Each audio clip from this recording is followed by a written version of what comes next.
It's alive. Oh, it's alive. It's alive. It's alive. It's alive. Oh, in the name of God. Now I know what it feels like to be God. Hey, you're about to listen to the first ever live post-mortem podcast. It was an experience. It was an odyssey. It was. And if you were there, thanks for like coming getting out. Fucked for the first time. It was. We lost our virginity. Our live virginity. Yeah, in front of an audience. A crowd of screaming fans. Yeah. If you were there, we appreciate you coming out. If not, fuck you. Fuck you. Fuck you. Fucker. Queever. Fuck. Anyways. Fuck you, you fuck. A little brief disclaimer. The audio quality during part of this will vary because, like the jackass that I am, I accidentally stopped the recording. But we got a secondary source, so we're going to patch that in. So you'll hear a little, it'll start strong with our normal quality. It'll drop back down kind of like our first few episodes. And then it'll come back. Come back like a bad rash. It will. It won't go away. Yeah. Herpes is forever, just bro. Keep scratching and scratching and scratching, and it just makes it worse. Big ol' shanker. Got a big ol' shanker on you. So we hope you enjoy our first ever live show. And now that it's gone, we can spill the beans. Yeah. You're about to listen to the top 5 mullets of horror. Most important hairstyle in all of horror. It is. We hope you enjoy it. Warning. This program may contain material of an explicit or graphic nature. Viewer discretion is advised.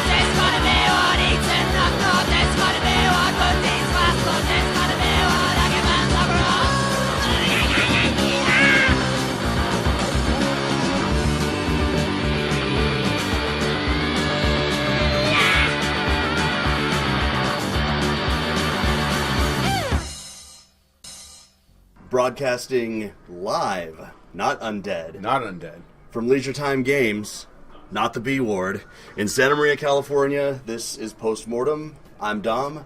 And I'm JD. What the fuck are we doing here? I don't know. It's weird, huh? We're in a place... Thank you guys. And we didn't even ask them to do that. I know. It was almost that was totally planned, spontaneous. Spontaneous, but today, our super secret top 5 list is the top 5 mullets of horror. Mullets are the power of the mullet. Very the best horror mullets of horror. all time. Yeah. So that aren't Dennis from Cabin Fever. That aren't Dennis from Cabin Fever. Because he is the ultimate child god of mullets. He's like the Odin of mullets. And in addition to that, we're going to give you guys the 2016 Morty Awards. The best, instead of the good and the bad movie, the best and the worst movie of 2016. Each of our picks. Of our picks, in addition to horror trivia with prizes with Danny Foster. And Jason Carrillo is going to come up here and talk a little bit about the extreme haunt scene. But places where you get waterboarded and you get your nuts stepped on. And if you don't have nuts, they staple nuts to you and then step on them. Yeah, that kind of stuff. Yeah, torture. I feel really weird doing this in front of an audience because usually I'm not wearing pants for this show. I know, yeah. And I feel like I can't fart. Yeah. And I'm sure everyone will forgive you. Yeah, so. Both of these things really, I think, are going to affect the quality of the show. It is, yeah. But we do have the token postmortem sound. We do. It's not a beer, though. It's a Red Bull, yeah. so it's a little disappointing, but I have my water here, so I'll try to be a good boy since we're at the mall. He did pound like a 12-pack before we came here, though. So somewhere around that, so. All right, so we're going to start off with the 2016 Mortys, the best and the worst.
I'll start us off. 2016 worst movie, The Darkness.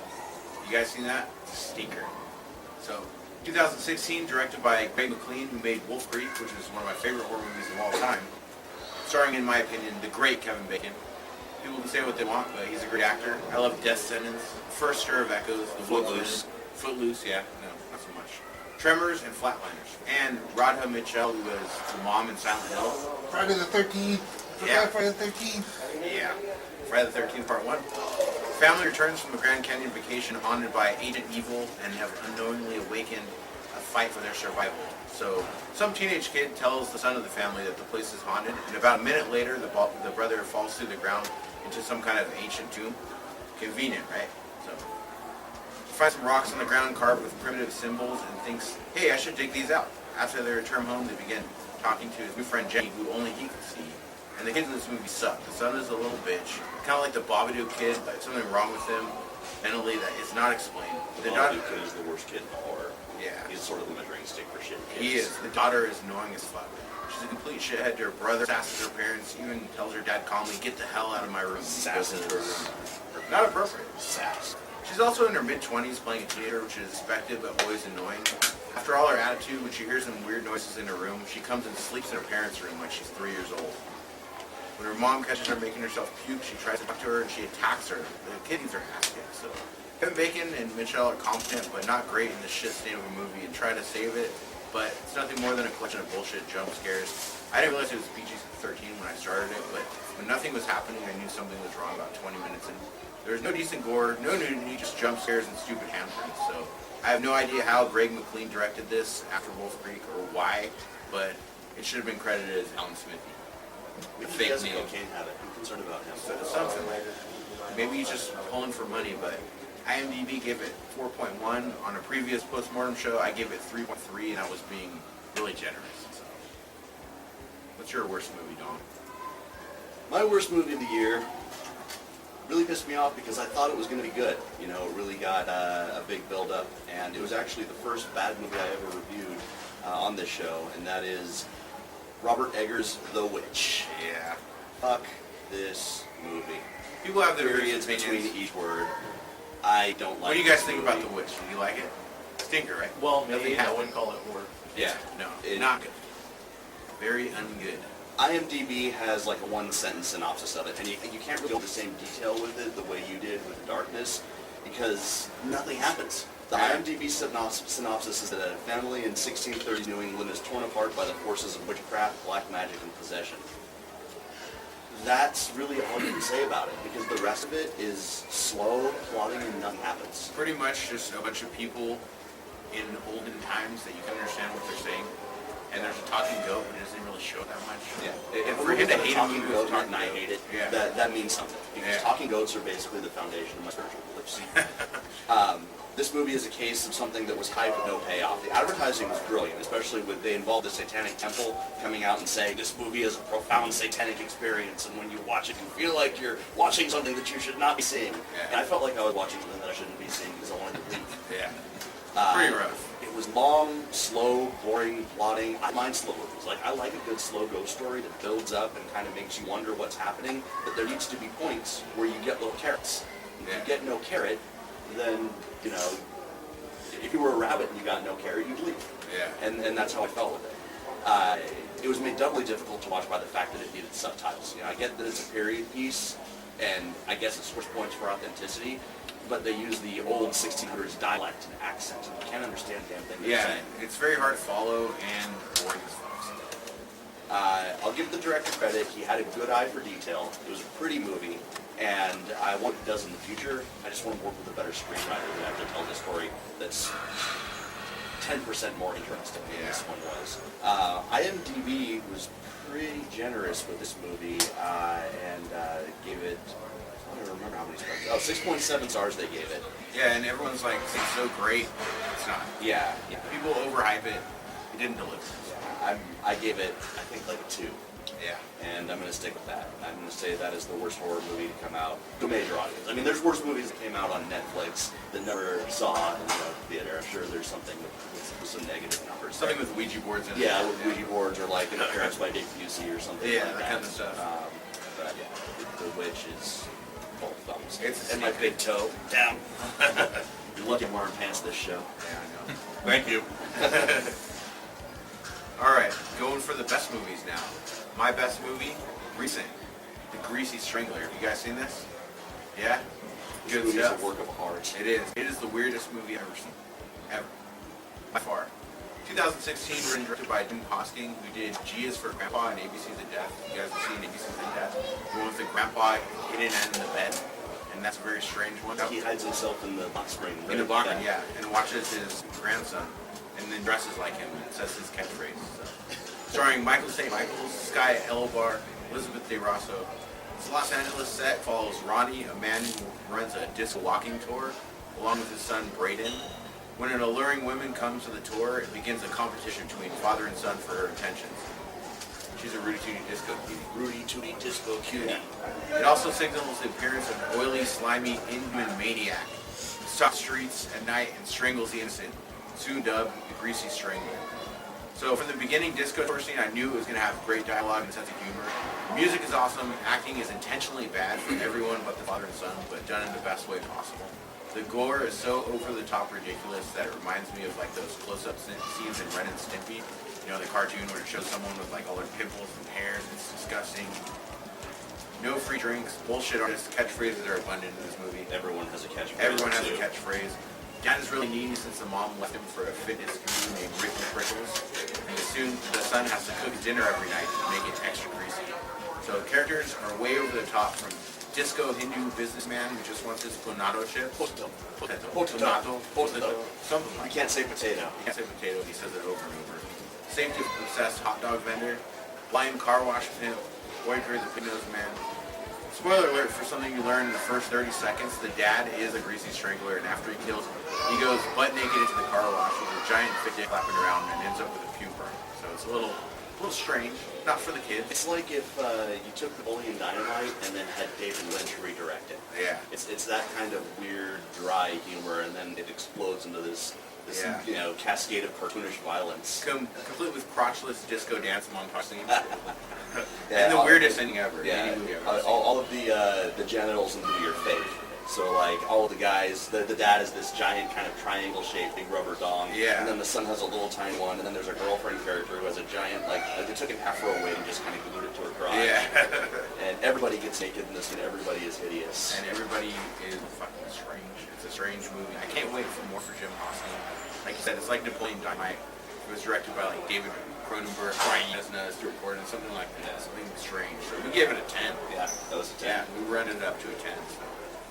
All right, let's go with your best movie this year. I mean, The Greasy Strangler was the best movie this year, but you know, we wanted to talk about some different things. Yeah. So I consider mine like the next best movie of the year. Yeah. And it was actually a movie that was made in 2013, but then got delayed on release until 2016. And that's usually a sign that a movie's going to be bad, but in this case, it really wasn't. It's called Before I Wake, directed by a gentleman named Mike Flanagan, who also directed the movie Oculus and Absentia and Hush, and one other one that the Ouija Board. Yeah, the Origin of Evil, Yeah. which is actually good. Ouija Believe it or Origin of not, Evil. a Ouija board movie that's actually good is Origin of Evil. We reviewed that movie on our last show, and I have a natural ingrained prejudice against Ouija board movies. I react to Ouija board movies the way Donald Trump does to anyone that's not white. And I went into this movie trying to keep an open mind, and from the first 10 minutes I was impressed. And I said on that show that Mike Flanagan is the best American horror movie director of this crop of directors that we have coming out right here and right now. Of Supernatural, too. Yeah. When it goes Supernatural, like, no one can touch him as far as modern American horror directors that are still working today. Yeah. But Hush, not so much. And ones that have gotten their start just in the last 5 years, I think. Yeah. And I said it with a little bit less confidence than I'm saying it now because we weren't sure if Mike Flanagan was American. Yeah. Looked it up, damn it. He's American. He's ours. We can claim him. This movie has a very simple plot line. A couple loses their son, and they adopt a new little boy, and this little boy has sleep problems at first. He doesn't want to sleep. It has to do with some kind of trauma that he experienced. But it turns out that when he sleeps, he has dreams, and his dreams manifest in reality. And at first, they get the bright idea to get him to dream about their dead son so that they can have more time with him. And then they open gates to something a lot more evil. It's a very hallucinatory and dreamlike movie that captures the wonder and horror of a child's imagination. But it's also a metaphor for child abuse and for placing unrealistic expectations on a child. And adoption, too. Yeah, which made the movie very smart. The directing and the camera work in it was awesome. The special effects were CG and they were cartoony, and usually that's a complaint, but in this case it actually added to the dreamlike atmosphere and the whole idea that it came from a child's mind. I could see a kid dreaming in cartoon and these more cartoonish things that people see, like he was dreaming about Christmas, but in his imagination, Christmas lights turned into butterflies. It was butterfly wings on Christmas-like bodies. Flying around. Yeah, it's pretty crazy. Yeah, it was really cool. Every actor in this movie turns in a strong performance. Thomas Jane is the male lead, and we all know he's a good actor. But also Jay Tremblay, who was the little boy. Usually kid actors, it's hard to find a good kid actor, someone who's convincing in their part, because children just don't have the life experience that adults have to pull from. Yeah, but the acting experience. Yeah, or the acting experience. But this kid managed to be endearing and creepy sometimes, and never really annoying, and actually someone that you rooted for. Yeah. And you didn't have to go out of the movie feeling dirty because you secretly wanted something bad to happen to the kid. Not like the Babadook kid. Yeah, not like that. Much different. Yeah, he's the polar opposite of the Babadook kid. Yeah. It was caught in development hell, which is a sign of a bad film generally, but the fact that it came out of development hell and really knocked it out of the park made it for a very, very strong movie, and that's why, other than The Greasy Strangler, this is my pick for best horror movie. I would say it would be my number 2. Yeah. It was very good, very well done, and actually PG-13. Yeah. So for PG-13, Mike Flanagan, we've done 3 PG-13 horror movies, all 3 of them were pretty good. Yeah. We gave it an 8 when we reviewed it for our movie segment. I'm going to stick with that. Yeah, I agree. 8 out of 10. 8 out of 10. Morty's, I guess. Yeah, it's Morty's. This is Morty, by the way, for those of you who are just here because you know us and actually haven't listened to the show. All right, well, that's it for the Mortys. Till 2017. Yep. Hi, thanks for listening to the Postmortem Podcast. If you want to support us, go to our website at www.postmortemshow.com and click the Amazon link. By clicking on the Amazon banner, Amazon will give a small percentage of the purchase price of your item back to the Postmortem Podcast at no additional cost to you. That's right. Doesn't cost you any money, we get money. You want us to keep doing this? You want more Doug Jones talk? You want more dick and fart talk? I don't care. We're going to do it. Fund our filthy, filthy habits. Yes, and they are many and they are fast. And most of them aren't legal. Yes. Click the banner. Just do it. Come on, don't be a dick. Give us money. Yeah. Thanks, man. You're welcome. You guys enjoy your shit. I'm going to throw this all the way to Sue. I don't know if I can. Here. There you go. I mean, Hawaiian Steve. Hawaiian. Steven from Hawaii. Yeah. All right. Now there's So- nothing to balance the Biff head on. It's fine. We'll just prop it here.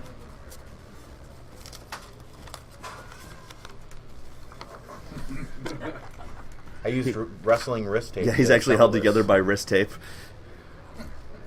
Okay.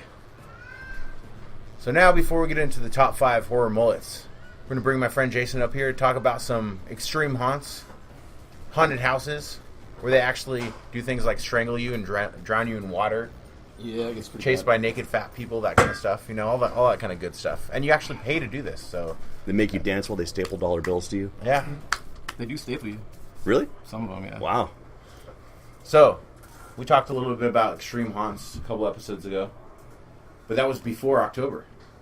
So now that October has came and went, what did you see this year that was crazy? Nothing really that was any crazier than what we did before. We spent a week in LA at the end of October and just did a bunch of haunts during that week. So I just kind of break down like the top 3 that we did. You know, now like the year is over for haunts. So I would say number 3 would be Delusion. And it's really cool. Is that a newer one or? No, it's been around for since I think maybe 2011. It didn't run last year, so this year it was like this crazy hot ticket. Like it sold out in pre-sale, and they had an extended run, and that sold out like in an hour. What did those tickets cost? Those were I think like $85, okay, if I remember right. But you get to run around in this mansion, and you play. I think 8 go in at a time, and you play like half vampire, half human kids. And you're there to like rescue your mom from like this evil vampire, and you have like crazy powers. You could like launch other vampires through walls, brick walls, and shit like that. So it's LARP. What is LARP? I think I asked you that question too on another podcast. It's live action role playing. It's where that's pretty much what it is. You take on a character. And... Yeah, there's a story. The thing is, they have all these vampires just like rappelling up and down walls. I mean, the stunts in that show were crazy. I mean, it was a very high budget, high produced. And it's fully interactive, where you'd like throw your hand like you're throwing someone, and then they would get pulled back on a cable. And they had a lot of cable work, and they would build like these big ass brick walls. And the actors would just go flying through them, just punch a hole through the wall. They're rappelling up and down, the walls to get at you. That's fantastic. That's pretty awesome. It really is badass. Like, it lived up to everything that I'd heard, like, in the past couple of years. Like I said, it didn't run last year. What was the level of physical interaction in terms of the kind of stuff that you'd have to take? With that one, none. Mm-hmm. That one was more like more of like a theater piece or play rather than like a haunt. Okay. The only thing that really happened to us was we had to kind of break off and solve these problems to get into this next room. And we go into this room, you got to read all this shit. And, we figured out we had to lay in the bed with this stranger, another person that we didn't know. It was me and Amy, and like another girl went in there with us. Uh-huh. And we lay in the bed, and all of a sudden, like, all the candles just go out. The door slams behind us, and then this weird person just crawls out from under the bed and just starts crawling around on you, and just like hands you a vial. So you get a 4-way out of it, basically. Yeah, hands you a vial. Door opens back up, you go in, you just go to the next room. But that's pretty much what that was. It's very, very, very high production value. And this was actually done like you roll up to some mansion somewhere. It's not like wow. Yeah, you had to valet. It was weird. The mansion was in like an area of LA. It was like right in the middle of all these apartment complexes. It was a weird place. That's cool. Nice. So you just valet. You go up, you chill out. There's like a bar set up there while you wait. You go in. It's about a little over an hour, and that was it. And I'll say that edged out. Creep LA. I gotta mention Creep LA. That's a really, really good one too. Yeah, you were talking about that before. Have you guys done like any immersive theater or like extreme haunts or anything like that? Anybody here? No. It's not like Halloween Horror Nights. These are places where you go and it gets crazy. Yeah, these are like being in a horror movie. Yeah, and it's also a lot of invite only too. Like once you get to a certain level of doing it, they have to invite you to places, right? Yeah. The top one on my list, you have to get kind of invited to. Yeah. You can't just buy a ticket. You actually have to join a cult and sacrifice a goat before they let you. No, but I mean, speaking of cults, that kind of brings me to the next one. Is the victim experience. That was number 2. I heard about that one. That was one that I was really interested in. The victim experience is a massive fucking production. I mean, it is just crazy. And it started out almost as like a real life role playing game. It was weird. It started back in, I think, like the end of February, early March. And it was a website with these puzzles. You got to figure out from there. You get a phone number. You call the number.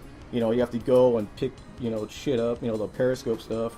Yeah. They'll periscope them, put something like in a trash can or in some bushes. You got to go and get it. Like clues, kind of. Yeah, pretty much. It's pretty, and that went on for a while. Then they start building the story, and it's all about being, initiated into a cult. So it's like one of those augmented reality games that goes beyond just going to the haunt. Yeah, and the main part of it was going to be the haunt. That's pretty much what they were setting up the entire time. And it's really funny because Amy got involved in that like really early. She played a pretty big role in it. Oh, that's cool. The whole time, and people started getting really crazy with it. Calling out threats, things like that. So weird packages from China showing up at your house. Who ended up putting it on is Darren Lynn Boosman. Okay. He made Saw right? Yeah. 2, 3, 4, Okay. Abattoir. What else did he make?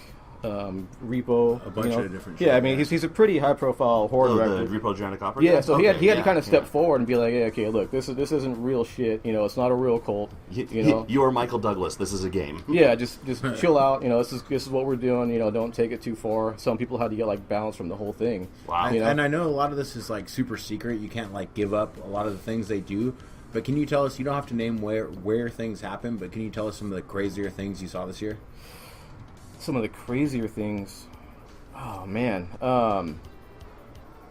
just naked chicks grinding on you while they're like holding your eye sockets, like the top of your eye socket. You know, holding your head. You know, it's crazy. Yeah, That doesn't sound scary.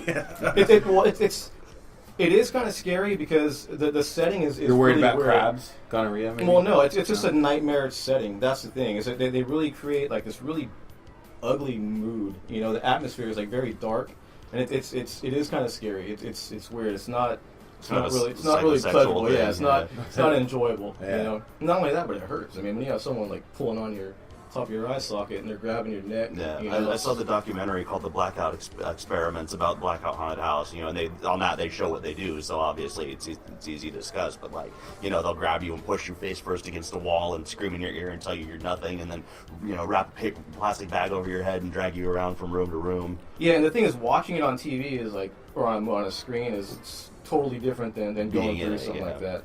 But yeah, tension experience. That I think is going to be what kind of like sends all these horror events and immersive events over the top. Yeah. I mean, it was such a huge production. I mean, it was 2.5 hours long. Yeah. I mean, on average, they're about 30 minutes to 45 minutes. You know, and the set was like movie quality sets. I mean, it was made by a pretty big time producer. I mean, a director. You know, there's a lot of money behind it. You know, They don't charge that much. It's like $100, right? Well, that was $125. Yeah, $125. But the thing is, I mean, for what you get out of that, I mean, it's something that you'll never forget. Like a life experience, yeah. Is Tension one of the ones where they ask you questions before you go in and they kind of customize it to you? Tension, sort of. Tension, there's actually a 200 question questionnaire that you fill out. I mean, it's as you interact with the actors going through it. The thing is, it's the entire process of like getting initiated into a cult. I mean, you have to, strip down in front of people. You sit in front of like these old ladies and just answer questions for like 15 these weird questions about like, have you ever hooked up with a family member or things like that. I mean, they just start asking all these crazy things. At the same time they're just judging you. Get into your head and make you like throw up your defenses so that they can break them down. It's nuts. It's a like crazy a real cult, yeah. Yeah, it's a crazy thing, and you actually see the end, where they sacrifice somebody up on stage in like their little church. Yeah. And depending on how you answer things and how you interact with people, kind of depends on which path you go on. That's that crazy. they'll send you through. Because you get split up from everybody else. You go in, you like have a little party with like some old people, and they're like really old. They're like 70 years old. It's like my job every day. Cool. It's Yeah. crazy. Speaking of your job every day, we didn't get into that. Yeah, we'll but talk about that later. He has some crazy stuff happening. But I over there. think that one is really going to send these events just over the top. It was just such a huge production. I think I'm kind of like involved in this against my will because I've received now over the period of the last week 2 packages from China that we did not buy these items, but a package showed up at my door Wrapped in yellow tape. wrapped right? in yellow tape from China. was it? It was completely wrapped in foam, like it was something really expensive and fragile. And we opened it all up, and it was a monkey candle holder that we didn't buy. Somebody shipped this from China to us. We have no idea why, right? Well, there are Like, services. okay, that do maybe that. it must be Yeah, a that's what I was mistake, thinking. right? One of those, Amy belongs. Yeah. Amy, And then Amy does one. today, Mysterious package companies. another package came from China, and it was like this dragon mask that's made of metal, like. And I got the tracking information on it and did a reverse track on it, and it actually came from China. It's not just someone using a Chinese address. And then there was a phone number, and I had to get like the country code to dial China to call this number, and I called it 3 times, and it was busy every single time. Yeah. So there's So either someone's strange trying to things are play afoot at the Circle K. a joke, or maybe have a Chinese admirer, Yeah. secret Maybe. Chinese admirer. You guys broadcast out to China? Yeah, we do. The We deathmatch broadcast- thing, You better maybe. spread it out. maybe. Fuck. But why would they send Get me shit from monkey everywhere. candle rollers? Anyways, is there anything else you want to talk Is about? it the year of the Hot-wise? monkey? Maybe. It is. It's the year of the metal monkey, as a matter of fact. Is it? And the candle holder was metal. It was. Metal monkey. There you go. Yeah. Probably. All right. Well, anything else you want to talk about haunt-wise? Before we get to our mullets? No, just Heretic. Go to Heretic. Yeah, I'm going next year. I'm going to hit one of Heretic these is next the year. I is the need to go. pinnacle of the physical stuff, right? Heretic is the one that'll kick the shit out of you. Yeah. But it's done really well. All right. Well, thanks a lot, man. Yep. Thanks for coming out again, brother. If you guys are interested in this, you want to find out anything about these haunts, we'll post the links on our website and stuff. There's a documentary that you can check out called The Blackout Experiments. It's on Amazon right now for like $3-4. You can rent it, and it gives you some information on Blackout, which is one of these original super immersive haunted houses. And then if you go to these various websites, they all have just a whole bunch of cool stuff on the internet about people's experience too. One that I'm really interested in and that I want to check out next year is called Alone: An Existential Haunt, and it's more psychological stuff. They move you around parts of LA, but it looks really interesting. They're changing though. They're not really what they used to be. Mhm. Like, I wouldn't really recommend doing that now. I'd say wait and do some other ones. Okay. When some pop up, I'll shoot a link to your way. Cool. But Alone isn't really. They're just changing what they're doing. Is it becoming too formulaic? They're doing a lot of things in the dark. What they used to do before was a lot of physical stuff mixed with like odd colors, things like that. It was a very David Lynch-like setting, Right. And just moods. But now they're doing just a lot of blindfolding, things in the dark and stuff like that. And I'm just not crazy about Right. what they're doing now. Okay. Yeah. Cool. All right. Well, we'll put the links to those ones. But now, this episode of the Post-Mortem Show is brought to you by the venue for our live show, Leisure Time Games. Leisure Time Games is located in the Santa Maria Town Center Mall downstairs, 159 Town Center East, Santa Maria, California. Or check them out online at www.leisuretimagames.com. For all your collectible card game trading needs, Comic books. Dom got Cthulhu a Yahtzee. Cthulhu Yahtzee. I can't wait. That's as soon as we are done with this commercial, we're gonna go back in there. We're gonna play some Cthulhu Yahtzee to celebrate. I don't even know how to play Yahtzee, but it was a Cthulhu thing, so I bought it. Yeah. And now back to some more post-mortem. It's the moment everyone's been waiting for. The top 5 mullets in horror. Horror mullets. Horror is filled with mullets. It is. And we're making I had a mullet special. right there. That's me with a mullet that's right him. there That's in the not 90s. Photoshop. Mine's Photoshop. You see I got the cool little lines going on there on the side. I had those too in the 90s. That's a power move when you have the mullet and you have the lines shaved to the side of your head too. You know you came to a party if you got that going on. So you got Dom's mullet, you got David Hasselhoff with the Biffs, other mullets. But we're going to go with our top 5 mullets That's right. of all time. Starting with Dom's number 5. My number 5... I'm actually giving each of my mullets names. Classifications. Me too. To go with these mullets. Yes. And I call this mullet the Regal mullet. Because you don't really know that it's a mullet until you really, really look at it and maybe see it from side view. It's Vigo the Carpathian from Ghostbusters 2. It's a mullet in disguise. It's like a Transformer mullet. This is a mullet that will impale you and leave you out on the lawn and then take over your country. And you need to wait till it comes out of the painting to know, because it looks a little mulletish. You can kind of tell, but it needs to come to Like life. he hides it because it's slicked back. Like, they say business in the front, party in the back. I call this conquering in the front, party in the back. Yeah. Vigo the Carpathian. All right, my number 5. Nada from They Live, Roddy Piper. And They Live, an unnamed homeless man who came to kick ass and chew bubblegum, but he's all out of gum. It's a power mullet there. That's a classic mullet. I call it the Rowdy. The Rowdy. It's the Rowdy. It's a classic 80s mullet. Near and dear to my heart, Roddy Piper, R.I.P. Very relevant movie to what's going on in the real world now. It is, yes. Being controlled. Yeah. You don't know what's going on. Okay, number 4. My number 4, I call this the Fee mullet. The Fee mullet. Eileen from the movie Monster, portrayed by Charlize Theron. She's coming for our gerbs. It's the Wernos. The Wernos mullet. Wernos, yeah.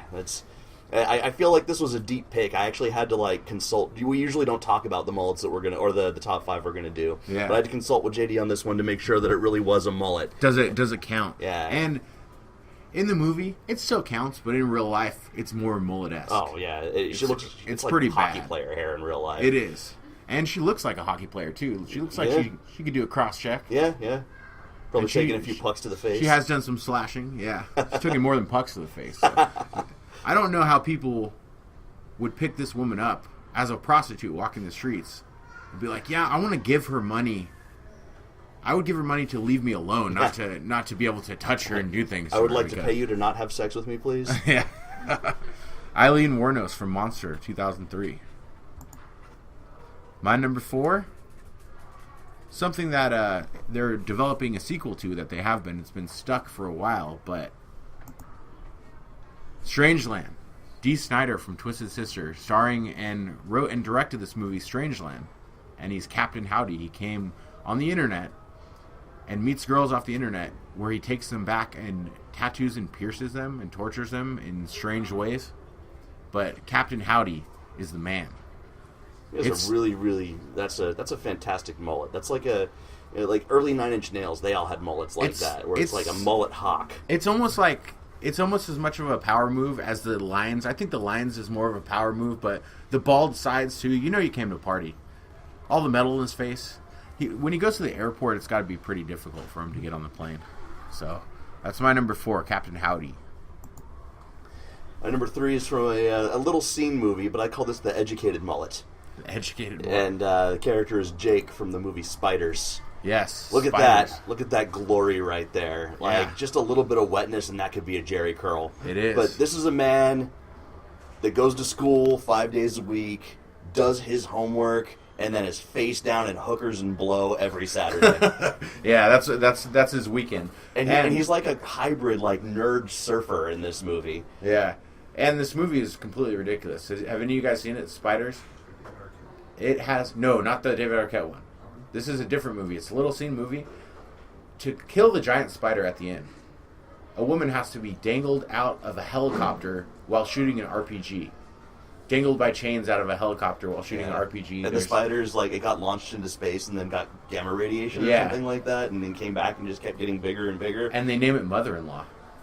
But it's a strange movie. It's actually good gore and stuff like that. And the spider is a combination of practical, rubber, CG, and it always looks different. Yeah. It's not very consistent. Scene to scene, it's a slightly different spider. Even shot to shot, there's a part where like the spider laid some eggs in a dude, and the eggs hatch, and the spider's coming out of the guy, and they keep cutting back and forth from dude getting spider ripped out of him to reaction of those people seeing it, and every time they cut back to him, it's a slightly different puppet. Yeah.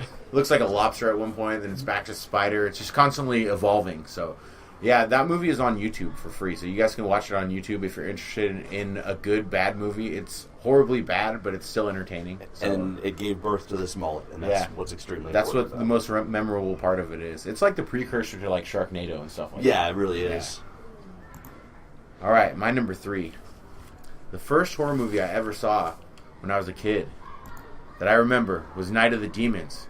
And Stooge, that's the power move I was talking about. Look at those lion shades on the epic. side. And they're dyed different colors, too. You can't get any stronger than that with a mullet, so... Stooge. Is he wearing a pig nose in that picture? Yeah, remember? that's And then right, when he turns into a demon, he actually becomes like a pig demon. Yeah, he gets all orky. Yeah, his costume morphs onto him as a demon, so... Stooge, good character. Yeah. Pretty strong, but kind of a douche. Alright, Dom's number 2. I call this the phallic monster mullet. It's from a not very good Clive Barker movie called Rawhead Rex. And it is Rawhead Rex. Yeah, He Rawhead Rex. looks like someone did some acid and PCP mixed together and then whipped their dick out. And that's what they saw. That's pretty much what he is. And his face is all scrunched together like that. He's got like a 7 head going on. And he's always kind of cross-eyed. Yeah, always kind of cross-eyed. But his mullet is goddamn amazing. It is. And from scene to scene, it just gets better and better. There is no angle that mullet does not look fantastic. And the thing about it is, it's like, we're going to make this scary monster. You know what? It's going to rip people's heads off. It's going to be so badass. But you know what would make it better? We'll put a mullet on it, too. That's 1986. That's the thinking going on behind these movies. 1986. And he kind of looks like a rock star. Like, he trucks around in leather pants and has kind of like jangly things on him the whole time. I think he's really just mad because he wanted to start a band and wanted to be a front man, and no one wanted Rawhead Rex to be their front man. Yeah, it's like... I mean, his name is Rawhead. Come on. It's- What kind of band are you going to be? Like Leather Daddy Metal? Yeah, based on a Clive Barker story, but adapted for the screen by Cocaine. And that's pretty much where we're at with Rawhead Rex. Yeah, so. even Clive Barker has disowned this movie. Yeah, it's horrible. All right, my number 2. You talked about Jake. Could almost pass as a Jerry Curl, but I got the Jerry Curl mullet. Demon from Friday the 13th. It is a mullet. It's a Jerry Curl mullet, but it still classifies as a mullet. I want Most to call that the entertaining super character. freak. Yeah, too many damn enchiladas. That's what he says in the outhouse when he's getting killed by spears. Too many damn enchiladas, shitting his brains out. I want to know how this guy's agent pitched this role to him.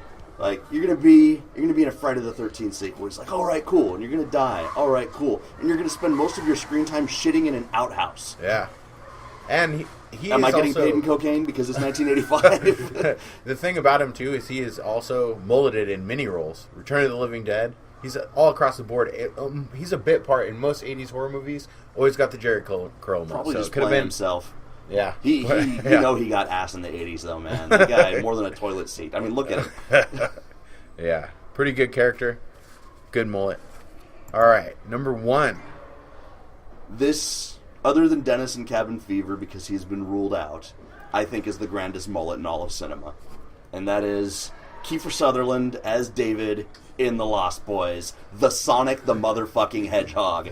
That's what I call this. It is the Sonic, and he is the go-to mulleted 80s guy, too. When you think about this list, I didn't put him on the list because he's too right in your face, you know?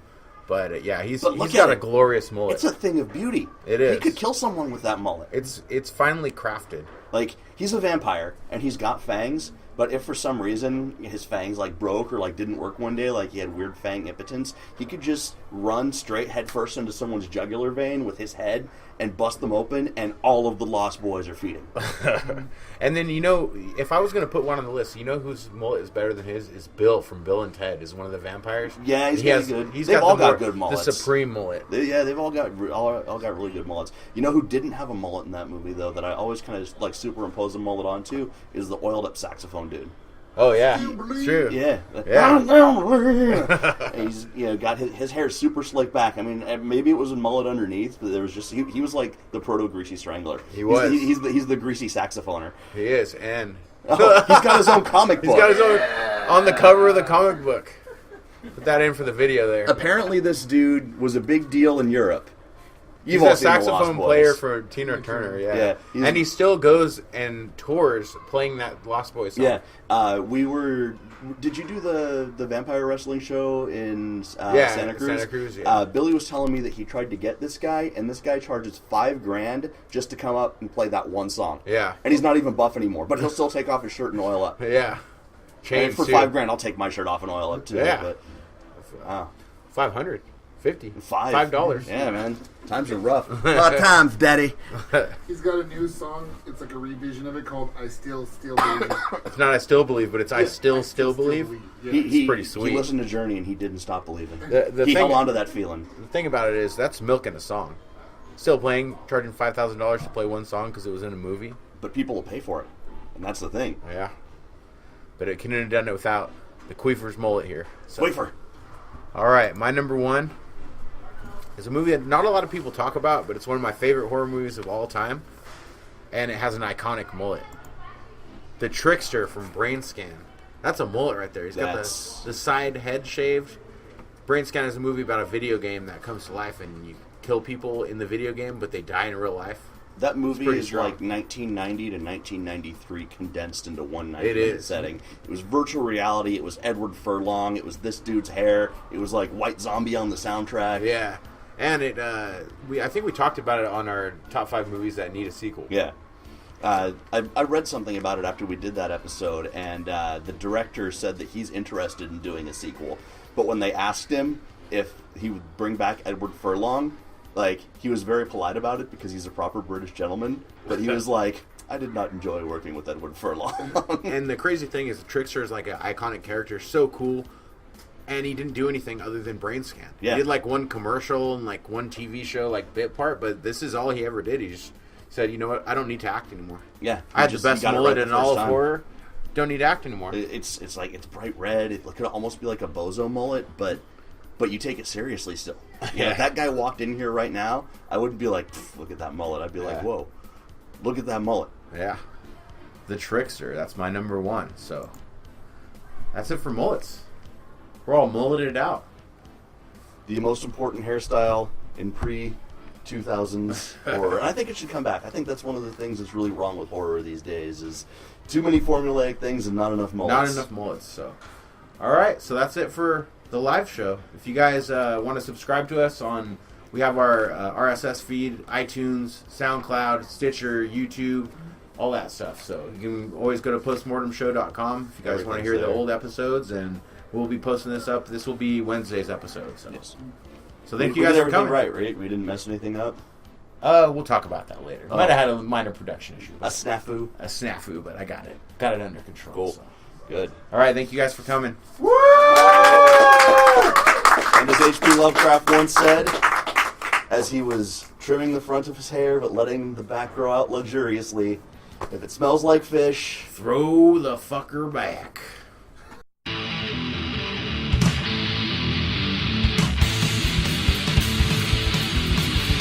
You can tell them where you are. Woman had no time to talk. Just let them know what's the Lord. Stay back there and I'm a stealing. Do it again, not the world. You get down, the one to stand, the million times and Mr. Man. I, stay alone, stay alone. I, stay alone, stay alone. I, stay alone, stay alone. I, stay alone. 1, 2, 3, 4, 5, 6, 7, 8.